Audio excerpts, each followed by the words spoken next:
బాలాజీ దేవాలయంలో పెద్దలు చాలా కాలంగా సౌందరరాజన్ గారు, వారి తర్వాత ప్రధాన అర్చకులుగా అదే రంగరాజన్ గారు ఇక్కడ ఏదైతే సేవలు అందిస్తున్నారో వారిని ఇవాళ అగౌరవపరచడమే కాకుండా ఈరోజు రాష్ట్రంలో అధోగతి పాలైన శాంతి భద్రతల సాక్షిగా వారి మీద దాడికి దిగడం ఏదైతే ఉందో నిజంగా కూడా అత్యంత దుర్మార్గమైన, అత్యంత నీచమైన కార్యక్రమం.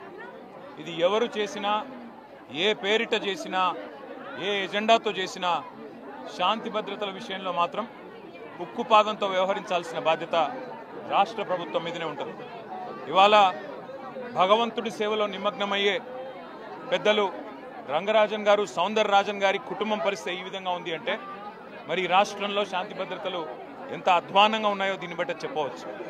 ఖచ్చితంగా ఈ దాడికి పాల్పడ్డ వాళ్ళు ఏ ముసుగులో ఉన్నా, ఏ జెండా పట్టుకున్నా వారిని కఠినాతి కఠినంగా చట్టపరంగా శిక్షించాలని చెప్పి రాష్ట్ర ప్రభుత్వాన్ని డిమాండ్ చేస్తూ భవిష్యత్తులో కూడా ఇలాంటి సంఘటనలు పునరావృతం కాకుండా కఠినంగా చర్యలు తీసుకోవాలి, కఠినంగా సమీక్షించి పూర్తి స్థాయి భద్రత కూడా అవసరమైతే వారికి ఏర్పాటు చేయాలి. ఎందుకంటే చిలుకూరు బాలాజీ ఆలయం ఇవాళ లక్షలాది మంది అభిమానులు వారికి ప్రపంచవ్యాప్తంగా ఉన్నారు.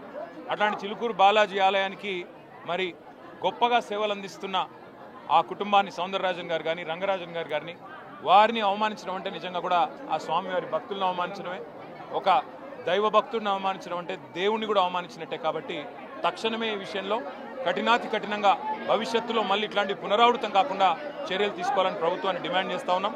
ఆ సౌందరరాజన్ గారికి, రంగరాజన్ గారి కుటుంబానికి మేము పూర్తి స్థాయిలో అండగా ఉంటామని చెప్పి కూడా తెలియజేస్తాం.